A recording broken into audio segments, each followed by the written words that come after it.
YouTube, what the crap's going on? HeirofCarthage here, bringing you some Total War Rome 2 online action. I've got a replay I want to show you and some discussion to have around it, so, whoops, not trying to start a new multiplayer battle. Go to my replays. This should be my most recent one, save today. Here it is. Let's get it loaded up. It is Carthage versus Pontus, and I'm trying to use some of that numeric advantage that Carthage can obtain, but you know what? Pontus is a similar faction with very cost-effective units, although no particularly powerful units. Pontic Cav, though, is going to be more powerful than Carthaginian Cav, but the Carthaginians will have access to elephants, which is a huge benefit. Bronze Shield Pikemen, I don't know if it was done in a patch. Used to, they were equivalent or worse than African Pikemen. They're actually just a smidge better with attack at this point, but African pikemen have better health and better armor. So I don't know which one would really just win because I haven't gotten a chance to just test them head to head. So it's kind of hard to say. In this battle you'll get to see a little bit of action between the two. Needless to say. So let me show you my army here and I'll kind of show you what my overall thought process was, and I'll show you my opponent's army. My army's down here in the red. Don't know why they're showing me in red. I've got 4 mercenary Balearic slingers. I have them on the flanks. And the reason I have them on the flanks is because in a head-on against units with good shields, skirmishers are not a whole lot of good anymore. You need flanking shots, so that's why I've started them to the flank. They're protected behind on this side by 3 late Carthaginian hoplites, on the other flank by 2 late Carthaginian hoplites. My center is 5 African pikemen. I've got 3 noble cav, which are shock cav. And then I've got 2 African elephants. Let me show you these units just so you can familiarize yourself with them if you're not used to the game. This is what African pikemen look like. Definitely a cool unit.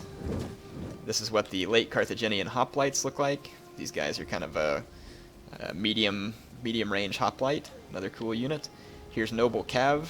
These are heavy Carthaginian shock cav. Though in terms of shock cav, these guys are not some of the good ones in the game, but cost effective.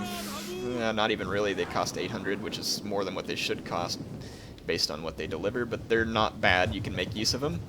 They're mainly going to be good in the charge. And then I have these African elephants. So, and then here's my mercenary Balearic slingers. So that's what my troops look like. And here's the armies of Pontus. My opponent up front has 6 bronze shield pikemen. So I think he does win in the pike department. Very cool looking units here, the bronze shields. And behind them he's got 3 eastern slingers, 2 eastern archers, which you can see there. And then over here he's got 3 Pontic royal cav, which are visible, and I believe he has a 4th unit that is hidden at the moment. These Pontic cav here you can see have a good deal more melee attack than my noble cav. So it's the 35, 28 weapon damage, 22 melee defense, 60 armor, 85 health. Let's compare that to my noble cav real quick. So same weapon damage, way more melee attack. His guys have a lot more melee defense. Armor and health is the same. So armor and health the same. He's going to win in terms of melee attack and melee defense. Let's see, his charge is bigger too, so pretty much everything that counts. And the Pontic Royal Cav only costs 70 talents more, so for 70 talents that's a whopping difference. So they really need to revisit Carthaginian Noble Cav. I don't know if this video will ever make it to someone at CA, but please revisit their stats. For the price, they're definitely not balanced against other shock cav. If you're going to leave them where they're at, which is fine with me, please make them cheaper. Otherwise, I don't really have a whole lot of complaint about Carthaginian units. They may not be very strong, but you can bring a lot of them, and that gives me some versatility.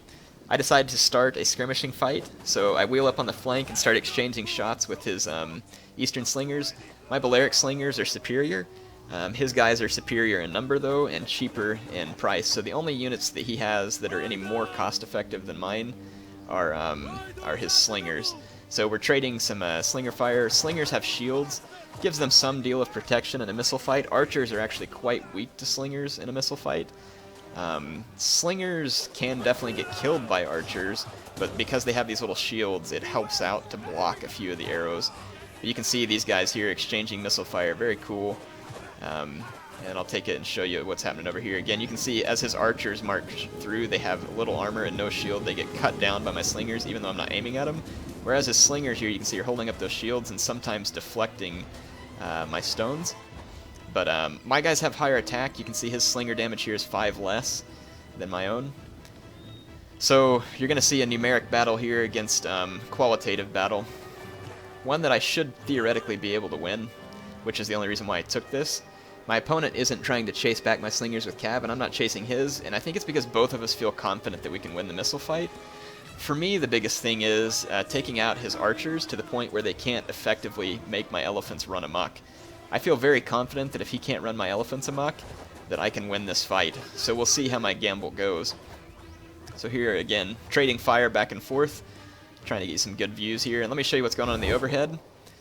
You can see my wings are the Balearic slingers supported by the hoplites, and I'm keeping my center well back because I don't wish to engage. I've moved all my noble cav plus 1 elephant to this flank. His cav is quite powerful, but with the elephants to assist, I feel relatively safe in taking this fight, plus I could dispatch a Carthaginian hoplite to the fight. My overall goal, though, is to engage him frontally with the pikes once I've taken care of his slingers, and then I'll make outflanking maneuvers with my Carthaginian hoplites and my cavalry, and hopefully my pike can either do enough damage or hold long enough for the flanking maneuvers to take effect. My opponent starts to make moves with his cav. I'm manually going to skirmish my guys at this point. I did misclick an attack order here in a minute. It's like I'm doing really well against all these units over here and doing pretty well versus these units here. But for some reason I accidentally misclicked an order. I think I held shift too long or something. I started to get a waiver here. And I should have kept firing on these guys until they routed, but instead I think I changed their attack order to this Eastern Archer. We'll see what happens. The slingers are more of a threat to me, to be honest. You can still see the attack orders going into this unit here, so I've got 1 unit of Eastern Archers about to rout, and I've done pretty good damage to all of his units. So this fight is going the way I expect it to at the moment. And here, look, I changed the order to the Eastern Archers, which is bad because now these Eastern Slingers stabilize, and those guys are going to do more damage to me. So that was pretty stupid. And then right here, his cav moved, and I started running backwards, and I shouldn't have done that. I needed to keep engaged, so now his guys started to hit me in the back with some here. So I definitely came under some fire that I shouldn't have there. So I basically just gave my opponent the missile fight, too. So he's going to win, but by this point in the game, of course it's not live so you can't see, but I was running low on ammunition, which means that his guys are probably running low on ammunition as well. I have 25 ammunition, his guys all have, well, his archers only have 15 ammunition, but his slingers have 25 ammunition. Slingers fire faster than archers. So my opponent's not going to have a lot of ammunition left, and so I'm thinking, he won't be able to cause that much damage to me at this point. My skirmishers have done their job in that they've helped push back his own skirmishers. Pontus is a skirmish-heavy faction, and if my opponent had brought even more skirmishers, I just would have rushed, because that means he would have had less infantry. And if my opponent would have brought less skirmishers, I would have waited to engage or tried to get my slingers to the flank where they can do some damage. Balearic slingers firing into the flank or rear of a unit are just downright deadly. I've only got 1 unit left, so I pull back a little bit to try and get out of range of his missiles. And I was kind of thinking about whether or not I should frontally engage, and you'll find out what I do. But again, here I am repositioning. My opponent's repositioning his Pontic Royal Cav. These guys are fearsome on the charge, definitely fearsome. Huge charge bonus. Pretty much on the same level as companions, these guys, or at least pretty darn close. I could be wrong when it comes to melee defense, but I want to say in terms of melee attack and charge, these guys are similar to companion Cav. They even look similar. So the Carthaginian Noble Cav is outmatched. And to be honest, at 770 talents, you can't beat these African elephants for quality. These guys are fantastic in helping out in a cav fight, and they're also gruesome when they get a good charge into infantry in the right position. So Carthage definitely needs to be using its elephants because they're not going to have an advantage otherwise. So this is going to be a good demonstration here. My opponent has some missiles left, and he's firing into the front of my pikemen. It initially doesn't cause a lot of damage. However, it is going to start chipping away at the health of my units, and I'm going to start losing men. If this were a hoplite unit, my guys would take very little damage, but I have my guys in phalanx mode.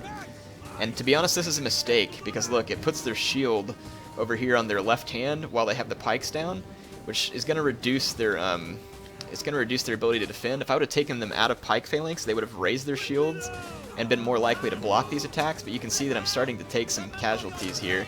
The shield plays a huge role, as the shield can potentially completely block a missile attack. So again, if you look at the difference, these hoplites have this huge shield, and as long as I was allowing them to put it up over their head, they would do quite well. When your units are in phalanx mode, they won't raise the shield up over their head when they're under missile fire, so if your units are under missile fire, and you're not under immediate threat of an infantry or cavalry charge, take them out of phalanx mode. Let them use their shield to defend themselves. Unlike what I'm doing here, this is a mistake, and you can see that I'm taking casualties here unnecessarily. Plus, knowing that I needed to engage my opponent one way or the other, I should have just gone ahead and engaged before he was able to cause these casualties.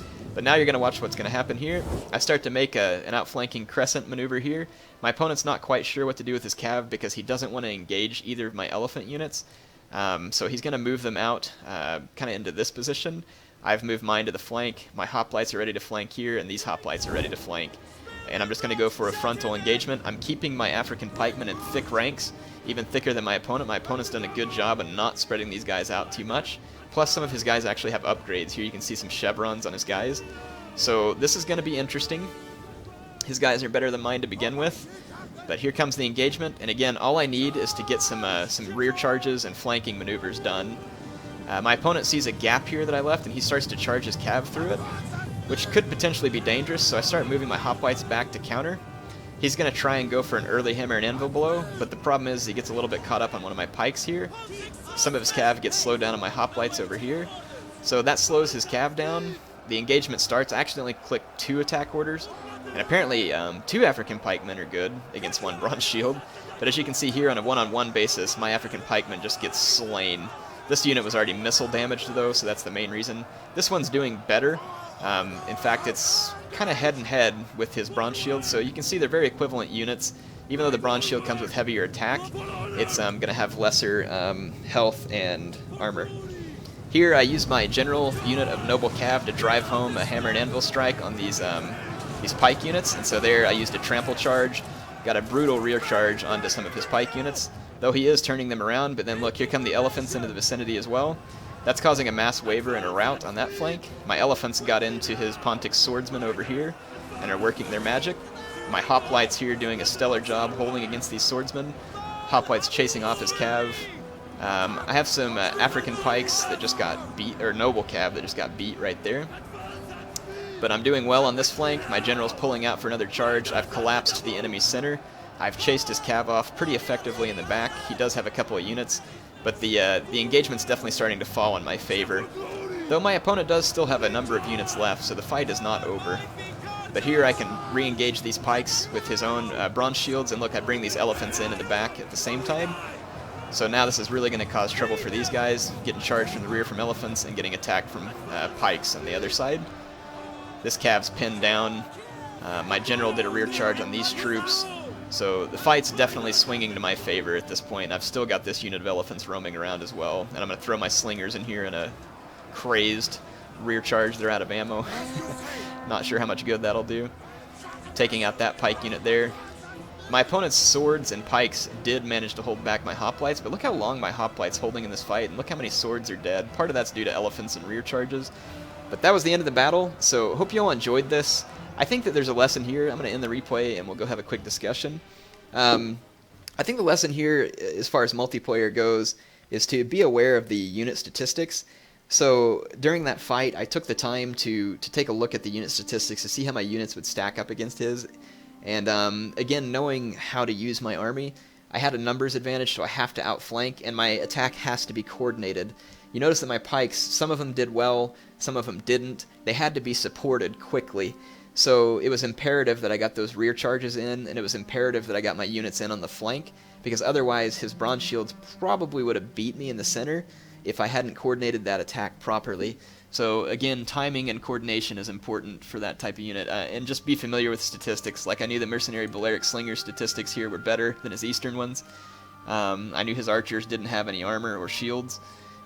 So there's things like that that I could use to my advantage. I knew that my late Carthaginian hoplites have great melee defense, armor, and decent health and morale, so I know they'll hold, although I don't expect them to cause a lot of damage. But, you know, over time, they could do alright. So know your units.